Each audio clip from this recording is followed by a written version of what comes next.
What if you could bottle the storm inside your head and finally hear yourself think? That's the hook that found Marco on a night when sleep wouldn't stay. Hunted by racing thoughts, he climbs to a hill village to meet a retired city psychologist. The old man gives him a strange task: catch the wind. In failing, Marco learns to calm his mind, choose his thoughts, and move again with purpose. That's the story you're about to hear.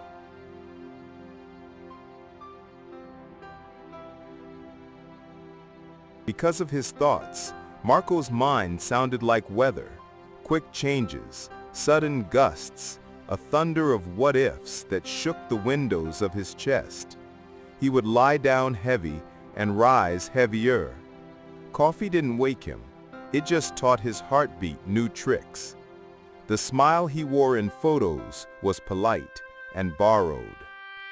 Rumors travel in cities like whispered shortcuts, and one rumor kept circling back to him.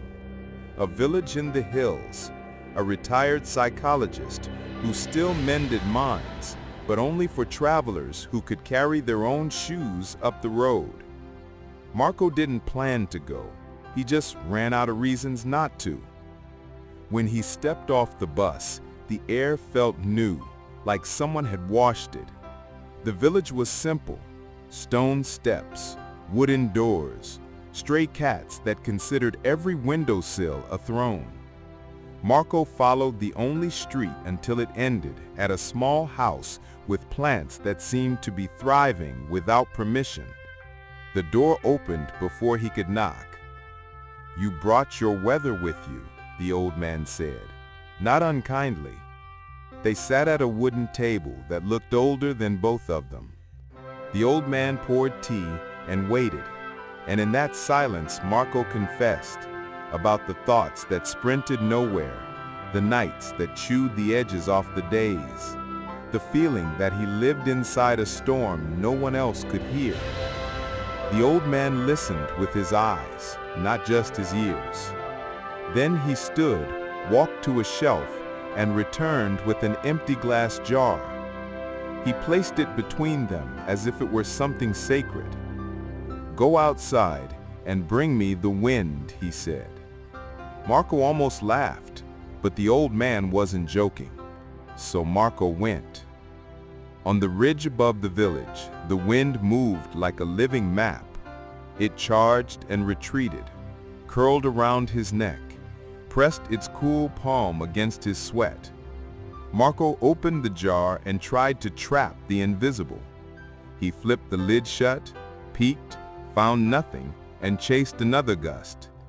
He felt ridiculous, then angry, then tired. He returned with an empty jar and the same full noise in his head. The old man smiled with the softness of someone who had also chased impossible things. "You can't trap wind," he said. "You learn its rhythm and move with it." "How?" Marco asked, which is also what a drowning man asks a shoreline. The old man set the jar back on the table. "Begin with your breath. The wind you fear is not outside you, it's inside. We'll show it a lake." He taught Marco to breathe like someone who had decided to live on purpose. In for 4, hold for 4, out for 6. Not dramatic, not theatrical, simply patient. "Thoughts," the old man said, "are wind on water. When your breath steadies, the lake inside you calms. When the lake calms, it learns to show the sky without breaking it." They practiced until the room itself seemed to inhale. The clock on the wall grew less bossy. Even the cats outside curled into commas and rested at the end of their sentences. For the first time in months, Marco felt space inside his ribs. "Good," the old man said. "Now choose." "Choose what?" "Which thoughts you keep. They arrive like travelers at a station. Not all of them are your ride." He slid a notebook toward him. Write 3 sentences, small enough to repeat every day without a vote from your mood. Marco wrote, 1 step, 1 page, 1 call. The old man nodded. Power chooses direction before it chooses speed, he said. Speed without direction is a lovely way to end up nowhere faster. That night, back in the little room he'd rented above a baker who started work before the sun remembered its job, Marco tried the practice. He breathed.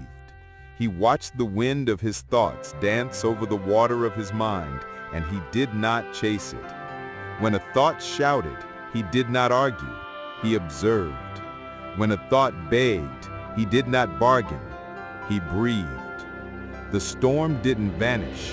The weather rarely obeys commands, but its thunder stepped back a few fields.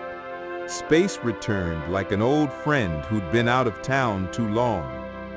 Morning rose like a quiet promise. He did not fix his entire life before breakfast. He took 1 step, a short walk up the stairs to thank the baker for the smell that made the street kinder. He read 1 page, a paragraph he had avoided because focus felt expensive. He made 1 call, not to the person who terrified him, but to the person who would answer. Proof, not perfection. He folded a small note, step, page, call. He slipped it into the glass jar. For a week, he kept breathing and choosing.